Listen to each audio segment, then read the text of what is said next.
Good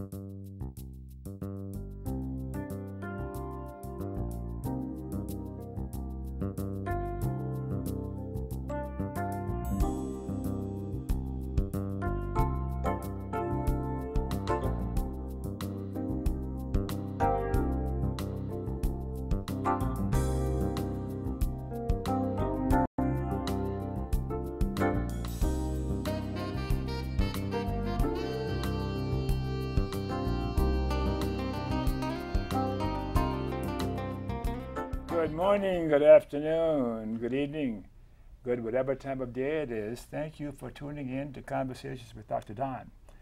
Now, for your first-time viewers, Conversations with Dr. Don is an ongoing series of 1-hour standalone talk shows where I interview interesting people like most of you out there about who they are as unique, one-of-a-kind individuals and about whatever it is that we have decided to talk about tonight.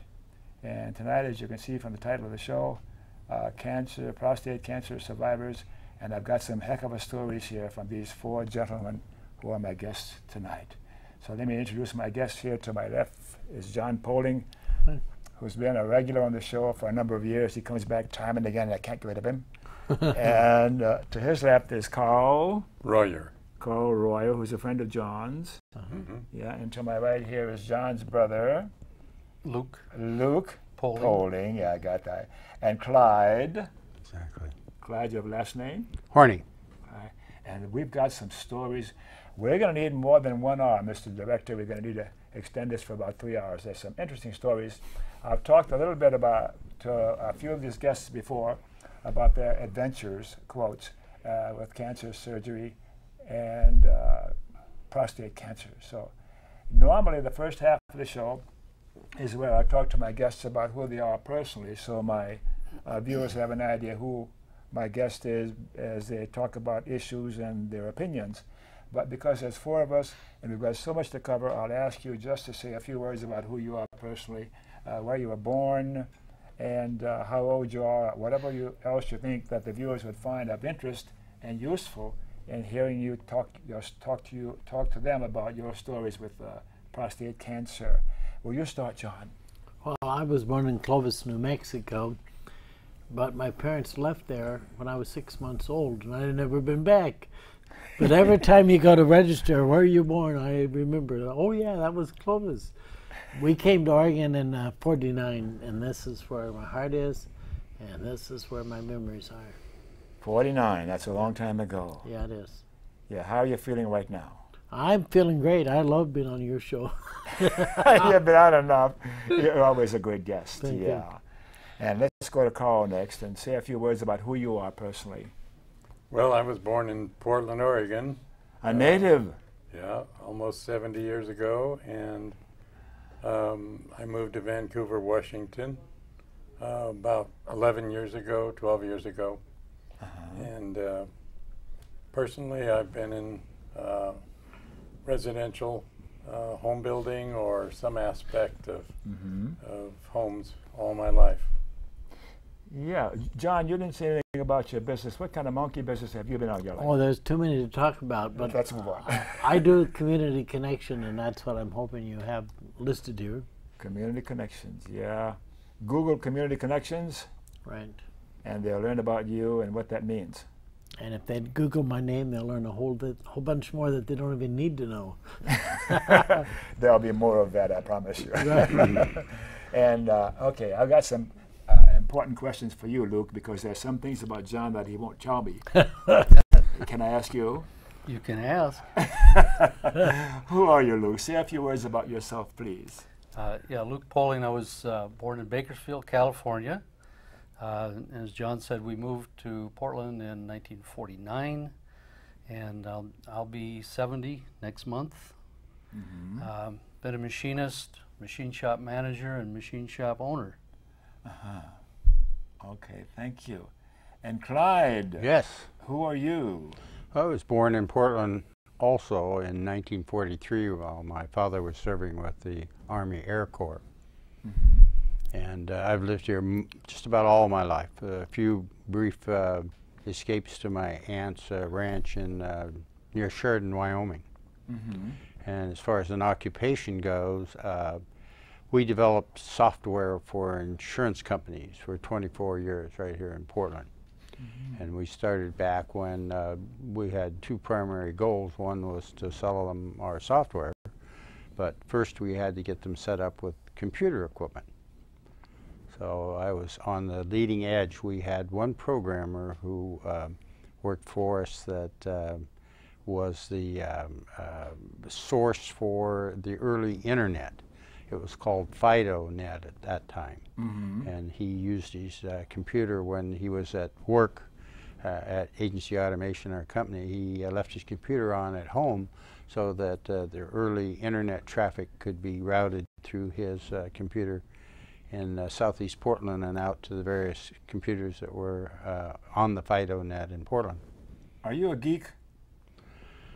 Well, maybe a white belt in geekiness, but just enough to keep the 37 computers that we had running. So, 37. Yeah. God, I can't count that high.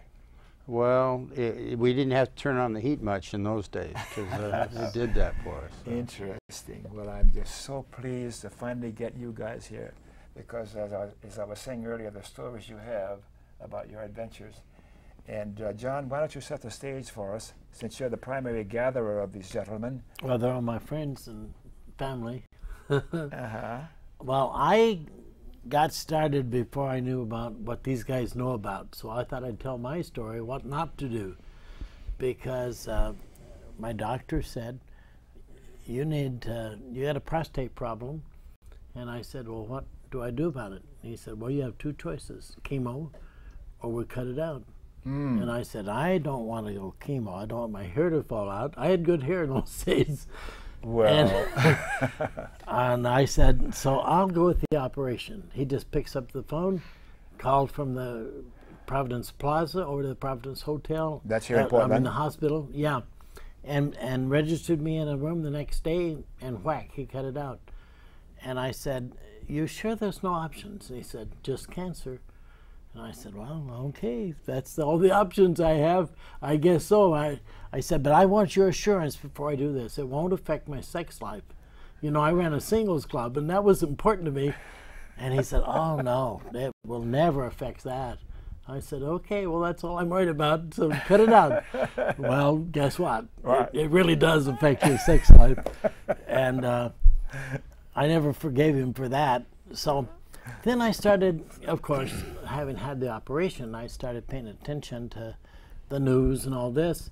And finally, after a few years, they're saying, you'll die of something else before you'll ever die of prostate. Just live with it. Well, I didn't have that option. Because it was gone by then. It was gone. So then my sister said to me, do you know your brother has prostate? And he was wondering if anybody in the family did. And she said, I told him, John, you got yours cut out, and some of our grandparents and all had prostate problems. So she said, I told him he needs to talk to you guys about it. Well, he's pretty thorough.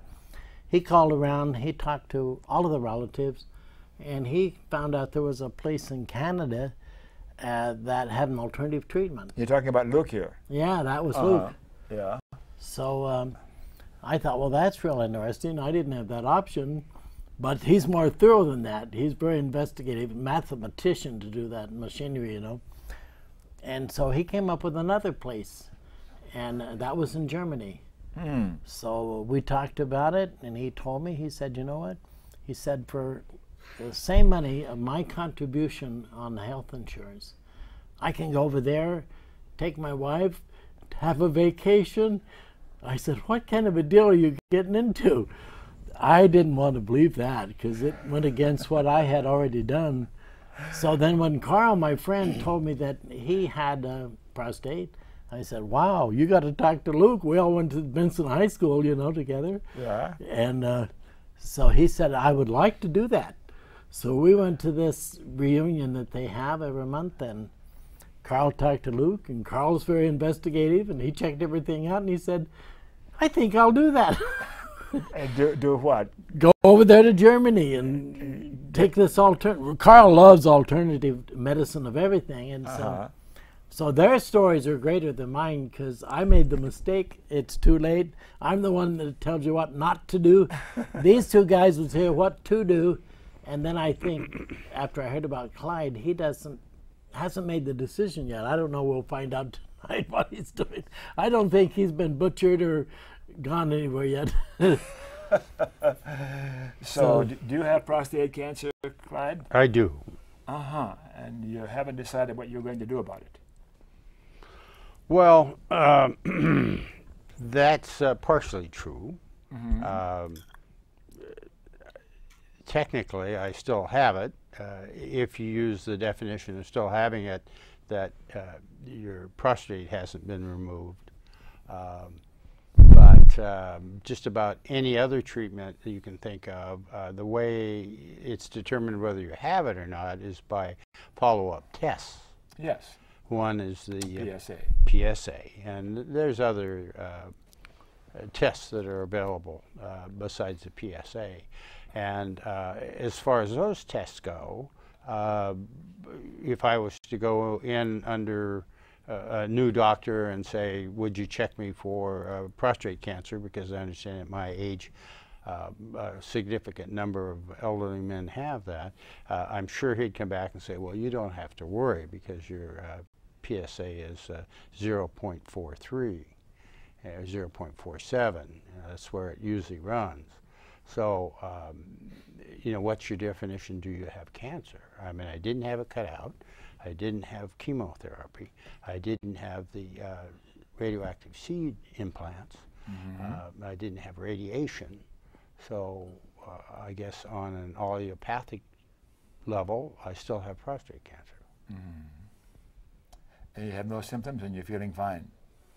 Well, I'm feeling like I'm almost 70, if that's... That's fine. Okay. What's the alternative? Well, when I was first diagnosed in 1999, I had severe fatigue.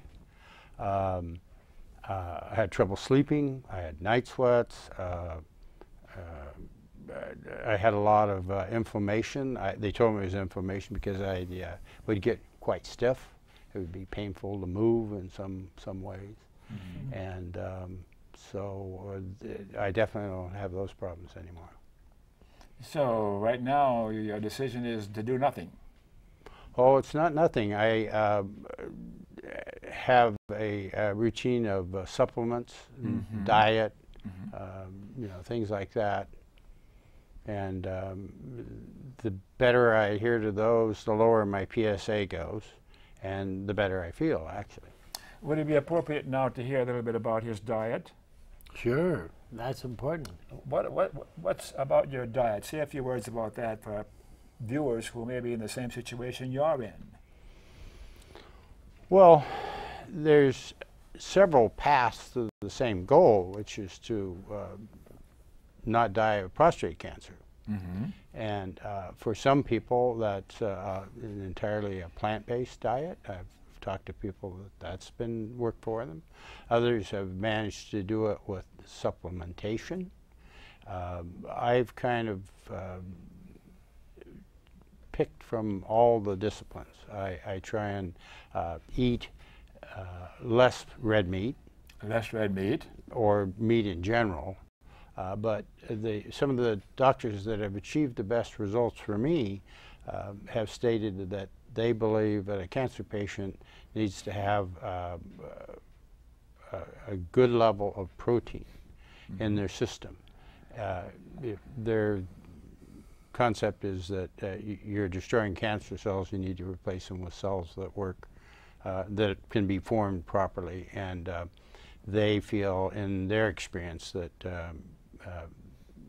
high-quality protein helps get that done. Mm-hmm. There may be other ways, but for me, eating at first, when I was first diagnosed, I kind of got John's options. The only thing that gave me some a little peek at what might be there was I was flying with the Civil Air Patrol at that time, and we had some surgeons and members of OHSU that were in that particular squadron, and so I went up to the school and talked to various people, and friends, family, you know, business associates. We had about 1,600 clients spread around the Northwest for the software company.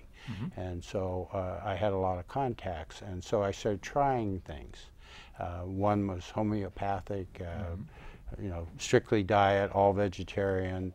I tried a lot of things, and the ones that seemed to make me feel better and lowered my PSA numbers, then I concentrated on those.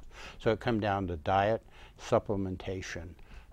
That pretty much is what I did, and that solved my PSA problem.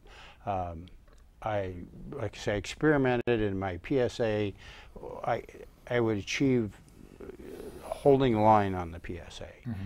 But after a while, it would seem to start up again. It'd be the easiest way. I have some theories on that. But so finally, I found a doctor in Northeast Portland that had good success treating it with diet and supplementation and things like that. So it can be treated with diet and supplements. Yes. And so I started working with her on that, and I was able to pretty much stop it in its tracks.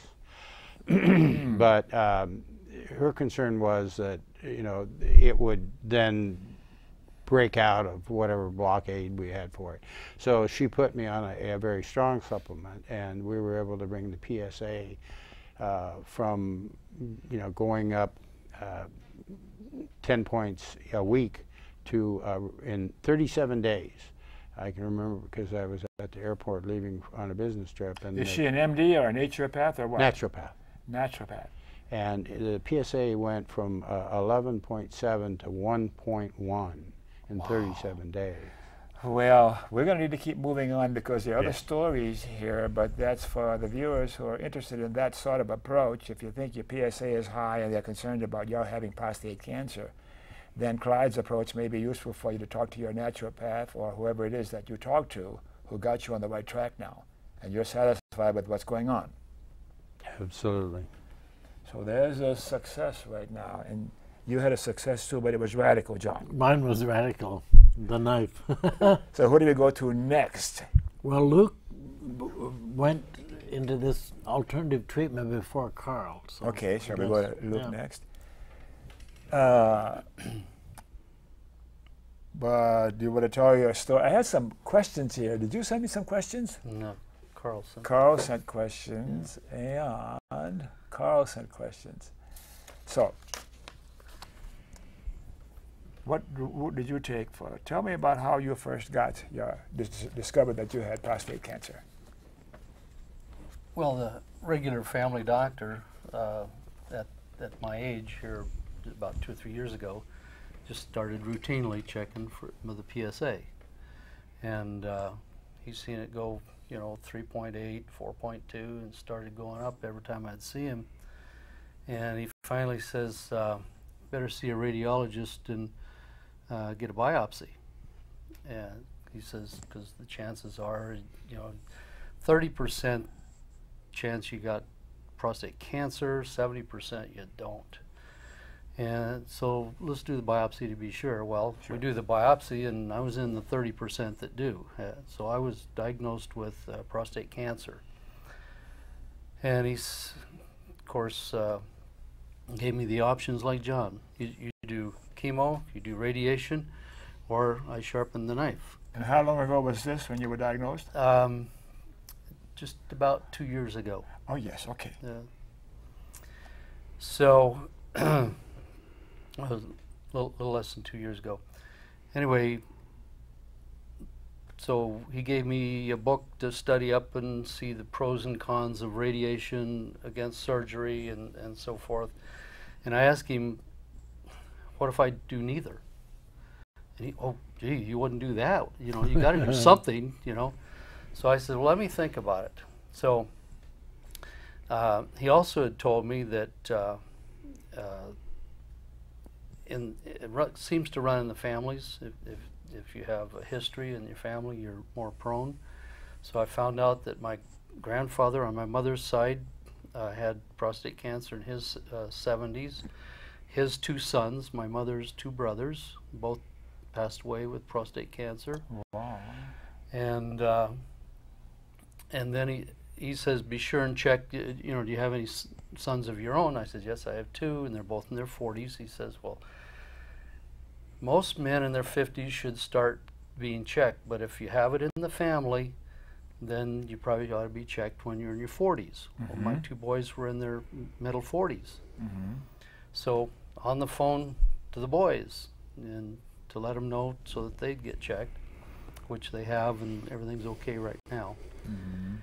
But I have a daughter also, and so I called her to let her know that we were considering the alternatives, and just let the family know what's going on. Well, a couple days later, my daughter calls back and she says her husband, his boss, had a alternative treatment a few months prior, and he made a trip to Germany, and it's a 100% success ratio, non-invasive, and no side effects. That's heck, wow. And I thought, yeah, sure, So I go online, I check it out. They gave me and I called my son-in-law's boss, and got the website and all from him. Checked it all out, and I thought, if they do this in Germany, they do it stateside too. So I just got to find where they do it. And so I started my search. In California, they have a procedure. It's a heat therapy, is what it is. But the one in California also does a low-dose radiation. Well, I didn't want that. Found another one in Florida. Same thing. They do a heat therapy, but along with that, a low-dose radiation. I kept looking. Found one in Toronto, Canada, and they have a ultrasound. That's how they generate the heat, with ultrasound, and they go through the colon to the prostate to get the heat. But they also do a low-dose radiation. And so all my searches, that's what I found. So I went back to the people in Germany and got some more information, more definitive. You're pretty thorough. I try to be. Went back to my family doctor and told him what the deal was, and had him read some of the literature from the clinic in Germany. And he says, have you got your bags packed yet? He says, if I was you, I'd be heading for Germany. Well, that's all I needed. I just needed a little kicker. And so I scheduled my trip to Germany. And vacation. Yeah. It was a 5-day procedure, but we took 3 weeks. So we visited Germany, Austria, and Italy. But you're there for serious stuff. What are you doing, having fun? Well, because it's non-invasive, no side effects. I'm supposed to feel great, and it's just unbelievable.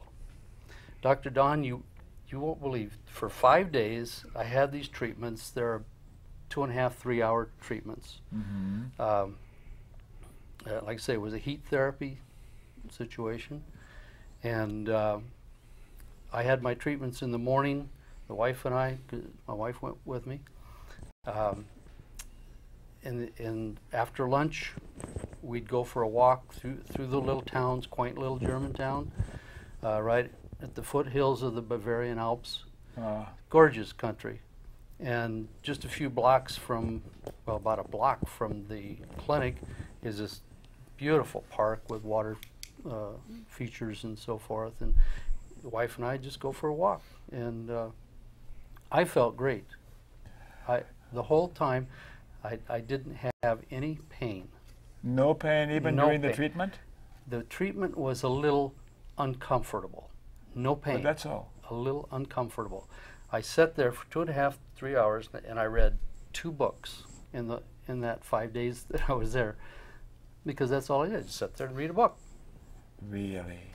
Really. How long have they been doing this kind of treatment for prostate cancer in Germany? Over 10 years. Over 10 years. As long as it's in there's 4 phases of cancer. Sure. Phase 1 or 2, it's 100% success. In phase 3, they have about 45% success ratio where they totally eliminate the cancer, but about 85% where there is no growth. The cancer is stagnant. Yes. It's not dead, it's still there, but it's not growing. And of course, stage 4, it's spread into some other areas. It's metastasized. Yes. So, yeah. So, yeah, we did the treatment, and like I say, I felt fine. We went for walks. Afterwards, after the treatments were over, got on a train and started traveling Europe. Have you and John really talked seriously about the success and how you felt after your surgery and treatment? I can imagine, my God. Yeah, I was disappointed what I found out what I could have had. So you're satisfied with the result? Absolutely. My PSA was, it never got over 10, but we had watched it go from 3.8 and start climbing to right now it's at 0.5. Wow. Wow. And my treatment was the end of June a year ago in 2011. Have you done any checking as to why it is nobody in America does that without some special radiation? Just the Do you really want to go there? Not only if you want to. Yeah, only if you want to. The AMA does not allow it. Do you really want to go there? Yeah. Go. Okay, John? I think it's interesting. Yes. Well, there are rules that the AMA lives by. And one of the rules, what I was told, is they haven't done the research here stateside to be satisfied that it's a proper treatment. And they will not take the research that's done in Germany. They have to do their own research, but they haven't done their research. Well, So it's an end run, you know. the AMA has a dog in this fight. They want to keep the existing system going for their own reasons. Well, they want, my personal opinion Yes. is they want us on medication. They want to medicate us. They don't want to cure us. And why do they want us on medication? They want to make money? Oh. I was embarrassed when I asked that question. Yes, sir. Yeah, that's my personal opinion. Yeah. So how do you feel about medication generally? You know, I go to the doctor, and at my age I've got other issues, and we're taking care of those. So yeah, we go to the doctor. Shall we leave him, John? Let's take a break for a minute, and then we'll come back and see where you go from there. That's an interesting story. And keep that in mind when you need to have something like that done. Wow. Germany is the place to go, it sounds like to me there. So can we take a break, please, for a few minutes in the control room, Mr. Director?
Okay, we're back. Thanks for staying tuned. And for you viewers who missed the opening of the show, Conversations with Dr. Don is an ongoing series of one-hour standalone talk shows where I interview interesting people like most of you out there about who they are as unique, one-of-a-kind individuals, and about whatever it is that we have decided to talk about. And my guests tonight, these four gentlemen here, have had some experiences with prostate cancer, and it's been interesting so far in the first half hour, and we're going to continue on. John, who's our leader of this, your friends here, who do we go to next? Well, we just have one left here. My favorite appraiser. Your favorite appraiser, that's it. You mentioned that you were an appraiser. You want to say a few more words about that? About appraising? Don't get me started. I've been doing it for 20 years. So shall we then talk about your adventures? That's a poor choice of words. You're experiencing with prostate cancer. Yeah, well, you could call it an adventure. It's okay. Uh-huh. I've had prostate They got the wrong problems name my up there. entire life. Put Luke's name on him. I started having some episodes with enlarged prostate in my early 20s. In your early 20s? Oh, yeah. Wow. And I've had symptoms that caused me to go to the doctor and several times in my 20s. And then I started running in my 30s, and that kind of, I didn't have any symptoms for a while. I was fine, but I kept a check on my PSA. And over the years, it just kept creeping up. Even though I was running, I got to the point where I was, over the 15 years that I ran, I got to the point where I was doing marathons, but I still had a PSA that went from 6 into my 40s and got up to about 11, which a lot of people here would consider nosebleed territory, but they did biopsies and they never found any trace of cancer, so the doctor just said, well, that must be your norm. And so I went along at that rate until it started going up rapidly and over the last couple of years. And when it got to 42, That's not nosebleed territory. no, that's beyond nosebleed territory. Right. That's no oxygen whatsoever. Although some people have had PSA in the hundreds, literally. Wow. But anyway, 42, we were pretty sure, and I had a biopsy at that time, and they came back, and I had aggressive prostate cancer, but it hadn't escaped the envelope, and I just, once I knew, you know, when you're first diagnosed, you can back me up or not here, but when you're first diagnosed, you just feel like you've been handed a death sentence. That's right.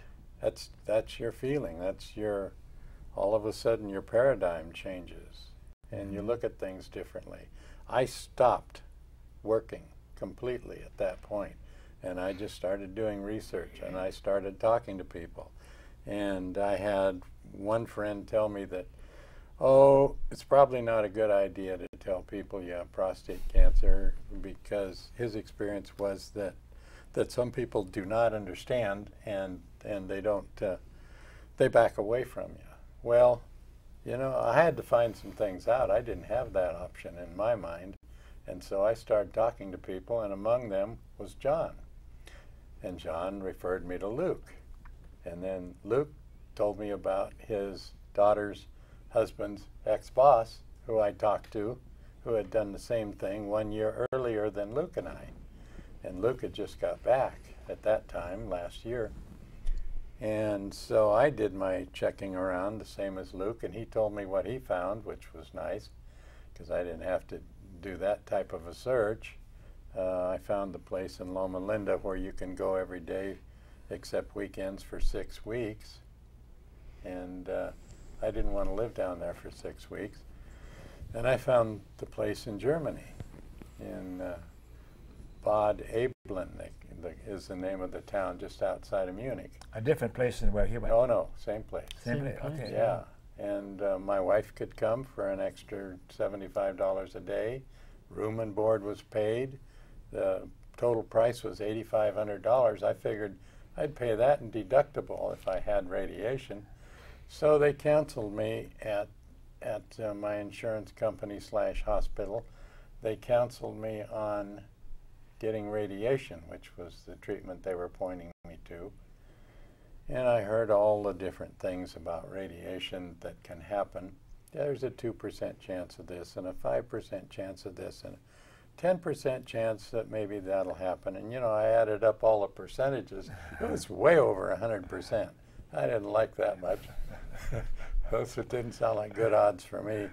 And some of the things were pretty gruesome. And besides, I thought radiation caused cancer, not cured it, but they're telling me it cured it. So, but it wasn't what I wanted, and I decided to take the trip to Germany, and my wife and I went to Germany, and basically Monday I got a IV, and Tuesday I got the treatment, which was 3 hours, and was not painful. I would call it mildly irritating in one respect, but aside from that, not painful. And I had a chelation IV to clean out my system concurrently with the 3-hour treatment. Wednesday, vitamin C IV again. Thursday, another treatment. He later told me, the doctor that runs the clinic, later told me that 1 treatment is probably sufficient, but they always do 2 just in case. And then Friday in the morning I had a vitamin C IV. They were nice enough to do a chelation IV for my wife even. Really? Yeah. No I extra paid, charge? Oh no, I paid for it, but it wasn't very much. Yeah. I think it was $100 for 2 treatments or something like that. So $8,500 plus and the plane tickets, and I was done. And we walked out Friday afternoon, and we went around Munich and saw the art galleries, and we went to Salzman, went to Austria. We went down south and saw some castles, and it was pretty nice. And came home and haven't had a problem with cancer. I've had some follow-up where they adjust your hormones to get rid of the, what's the name for it? Testosterone. Testosterone, thank you. To get rid of the testosterone, to give your prostate a chance to heal without that activity going on. Yes. So that's interesting. That's about a 8-month situation, and then that's in the process of wearing off now, and back to normal. My PSA is 0.58. 2 weeks ago. Son of a gun. Just I am right in the delighted. middle of it. Yeah. That's terrific. So my personal belief is that the medical system here is geared not toward the patient, but toward money. And they are a business, you know. So you have to grant them that. They're enormous. Medicine is a business, but we have our choices too. I think medicine is a business too in many European countries too, but I think their priorities are a little different than ours, in that care for the human being is first and business and profit is second or third. Well, that might be. I don't know. I can't say. I don't know either, but there's a few clues that suggests that. Yeah, that does suggest that. That they're a little more profit-oriented over here. Regarding the chemotherapy, now that is an interesting situation. I discovered that in my searching around that mostly in Europe they have something called IPT, insulin potentiated therapy. They give an insulin shot. This tells the cancer cells, wake up, there's sugar coming. and the cancer cells open up expecting sugar, and then you give about a 10% of a certain chemotherapy, and the chemotherapy goes directly into the cancer cells, and it's not enough to cause your hair to fall out, to give you nausea, to ruin your day or a couple days. It doesn't take very much chemotherapy, but it's just not used over here very much. You have to really search it out to find it. So that's also an option. Do you know anybody who's had used that option? I don't. Mm-hmm. I just, in my research, I just tripped over that and thought it was quite interesting. But chemotherapy is quite expensive, so there might be some profit motives there. I don't know.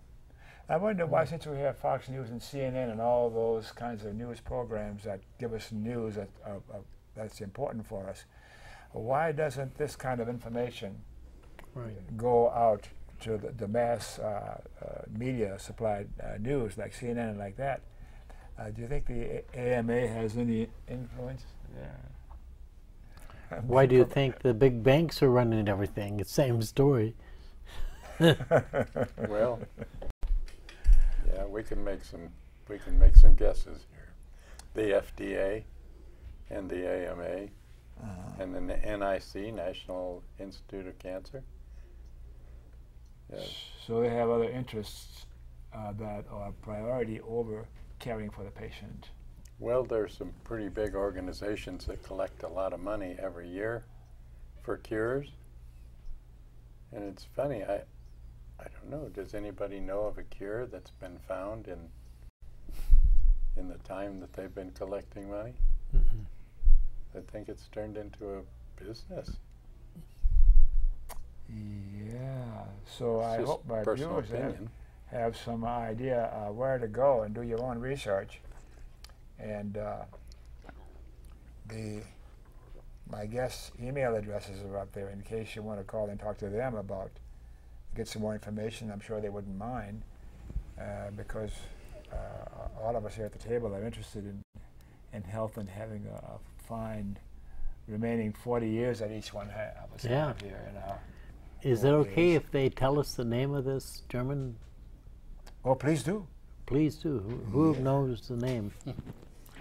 It's sort of in German. I never can do it very Well, it's St. George Clinic in Bad Aibling, Germany, just outside of Munich. But spelled with a K, not a... St. George Clinic, K-L-I-N-K. And George is not K-L-I-N-I-K. spelled the same as we do it here, is it? I think it is. No, it's STGEORGKLINIK.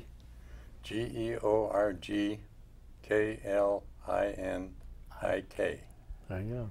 That's the German spelling. Wow. Yeah, so let's see if we have any questions here that we didn't address in this talking about things. You have any remembrances or stories about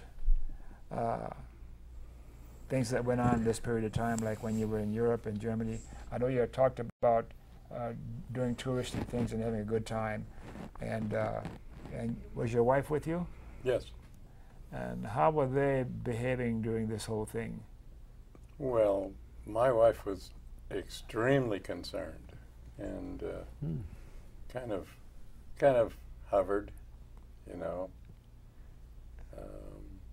because you go through a trauma. Oh, yes. When you're diagnosed, you do definitely go through a trauma, and wives pick up on that. Wives tend to be very, very caring in most cases. So, yeah. And how about yours, Luke? How was she during this period? Well, she was very supportive, of course, and she did go with me. And you know, like I say, I was 2 or 3 hours, 2.5, 3 hours in each day, 5 days. So she was on her own. Then she stayed there in the clinic, and she's an avid reader, so she did a lot of reading also.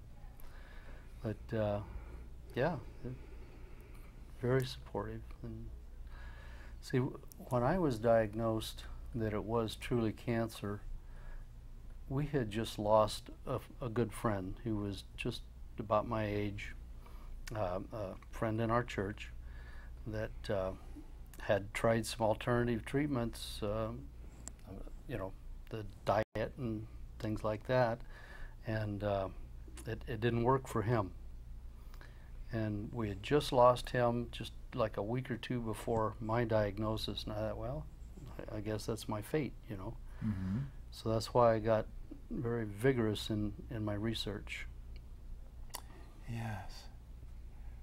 So if you were to turn the clock back again, would you go for John's solution this time instead of the solution that you chose? No, absolutely not. I am so happy that I heard about this clinic in Germany. I tell everybody that I meet that's willing to listen my little story that you know, and I've had other people say, hey, can I have my friend call you? And you know, he's been diagnosed, and so I've talked to several people that are very interested in this, just because you don't hear of it. It's not, they don't advertise over here. I don't know why the clinic don't advertise over here. Probably they'd have too much business. It's a very small clinic. Mm-hmm. I say clinic, they call it a clinic, but it's a small hospital is what it is. Mm-hmm.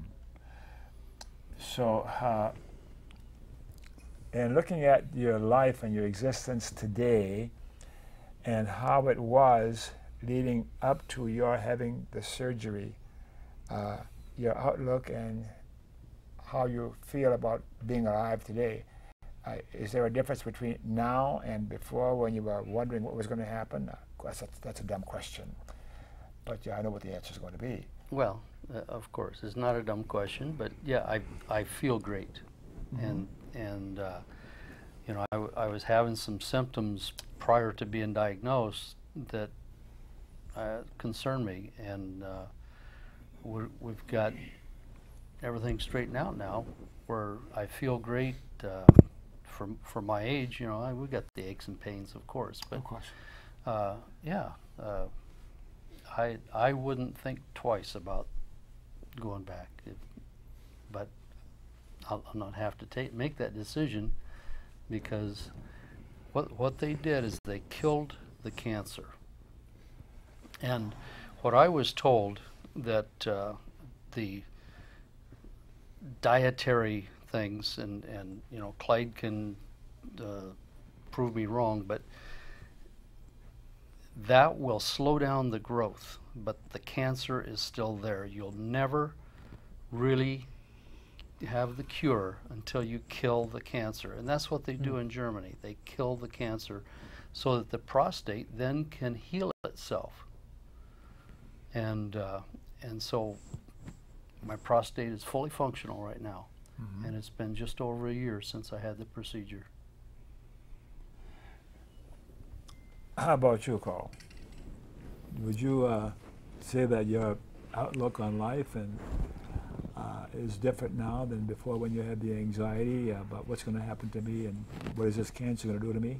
Yes, because like Luke says, the cancer is cured. They gave it 130 to 160 degrees, localized to the prostate only, and that took care of the cancer. It can't live in that kind of heat. Mm-hmm. Because it's got a lot more water in it than the normal cells do. And so that heats up and the cancer dies. It's gone. So that makes a major difference. And yeah, my outlook has changed in that my diet. Of course I cheat, you know, as far as my diet, but I haven't completely given up meat. You know, I have some meat during the week. I occasionally have a piece of a pastry, but I've pretty well cut out all white bread, all pastries, candy, Occasionally I have a piece of chocolate, but nowhere, or ice cream, but nowhere near like before. So you radically changed your eating habits. Yes, and I try to eat mostly vegetables, some raw vegetable smoothies. Clyde and I talk about that a lot. So you have similar views on what's okay to eat now. Oh yeah, yeah. We go back and forth. And you were all friends for many, many years. I've known Clyde. He's known me since grade school. Wow. It's a long, long time. But one of the things you have to bring up here is that something caused this cancer. Not just old age, or we would not need to go to the doctor until a certain date. I was 56 years old when I was diagnosed, and I must have had it for 7 or 8 years before that, because I would go into the flight surgeon and he would do a digital exam, and he'd say, get out of here, I can't make any money on you, you know, you've got a textbook prostate. But another pilot friend was getting an annual twice a year. I guess kind of an oxymoron, but twice a year he needed to go in and get his pilot's exam. And they were telling me it was perfect. And then he started presenting symptoms of prostate cancer. So the new doctor he went to ran a PSA, and it was over 13 at the time. So what they told me was that they could go back and look at my old pilot exam things, and first it was 3.5, and then it was 4.5, and you know, then it was 4 again, and then it was 7, and oops, well, you must have had an infection, or you know, a lot of fun last night or something, because you know, that's probably why it's up. But you know, eventually, like Carl, they said, yeah, this is worrying us, and I was presenting all kinds of symptoms too, and they did a biopsy, and I had prostate cancer in 2 of the lobes. But back to the diet, something caused that, and unless you change your lifestyle or your lifestyle, you can eradicate it in one spot, but it'll move on to the next weak link, is my opinion. And I have no medical training. It's just what my life experiences. So, what are the typical symptoms? Well, Carl can explain those real well, because it starts out from the research that I've done as the benign enlarged prostate. And that's detected by the digital method. How do you know you got an enlarged prostate? Well, Carl can give you some good symptoms on that. I never had that problem.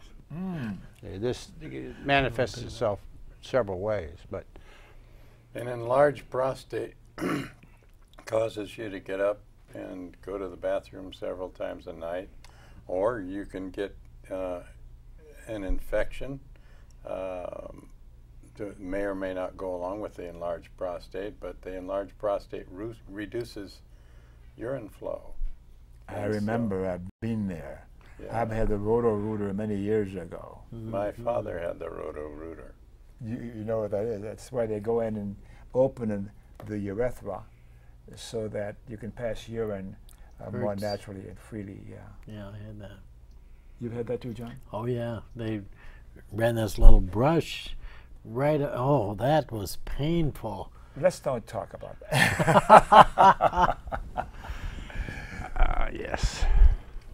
Yeah, so it looks like we're running out of time. So how about a closing thought or comment from each one of you about what we've talked about and whatever else comes to mind right now before we close the I'd show. like Luke to tell us about that train. We have trains back east, and talking about going from California to Nevada. He was on a super train. Recently? That's what he did over there, right around that whole Mediterranean. Oh, yes, in Europe. Super trains in Europe. Yeah. Oh, yes. Well, I don't think we have time for Probably that not. That's now. another show. But any words that would be of value to the viewers about what we talked about in your adventures or experience with prostate cancer. Any Well, final thoughts to the viewers? I've got something. We perhaps sounded a little harsh about allopathic medicine or mainline medicine, and maybe it's deserved, maybe it's not, but we've had our experiences, and that's how we feel. On the other hand, I originally was angry with doctors, and I've come to realize that I'm not angry with the doctors, I'm angry with the system. Okay. And doctors are trained to do what they do, they're good at what they do, but they're not going to talk about something they don't know about, like diet or like exercise, except you should change your diet and you should get good exercise and go talk to this doctor about that. Because That's the they're way not they taught handle it. that in medical school. Because if they get outside their scope, if they talk about something like the treatment that we got, And it should be within their scope. if they get outside their scope, their E&O doesn't cover them, and they could find themselves without a job. So when you're dealing with a doctor, and it's within his scope, fine, you can talk about that. But if you want to go outside his scope, you have to do your own We research. have to stop, and I'm not saying stay away from the medical profession because we need them. Thank goodness for the medical profession. Well, absolutely. It's close to time for us to stop now, and thanks for watching. And I got a few PSA announcements I want to get in here before my director yells at me. Let me tell you about getting the show locally here in Washington County. There's a schedule, the days, and the times, and the channels that you can watch Conversations with Dr. Don. Next PSA is to get my shows on the web. Go to my website again, www.donbaham.com, and click on favorite links. There's a whole bunch of shows in there from the past. You can see who else I've interviewed. Let me tell you about the ACLU, the American Civil Liberties Union. The ACLU protects our civil liberties, and they need protecting nowadays as much as they've ever in the past. Go to the ACLU and learn about them and how you can support the work they do. Next PSA is going to be about to get my shows broadcast regularly by your local public access station. If you're watching this in some other country, go to pegmedia.org and tell them to broadcast my shows. They'll tell you at that website how to do it. Now, the last one I have is how to end corporate personhood. I think corporations have too much power and too much wealth, and they should not be considered human beings and persons. Go to pegmedia.org and learn about that. Thanks for watching this episode of Conversations with Dr. Don. And I've got to tell you about my favorite thought for the day is, I'm so glad you guys are here. It makes me feel good. I'm not so alone in my age. And remember, KFC, I got to tell you about KFC, not Kentucky Fried Chicken, Dr. Don's KFC. Kind, friendly, and charitable. Be kind, be friendly, and be charitable to you too, and I'm sure you all are right now. Thanks again for watching. Good night.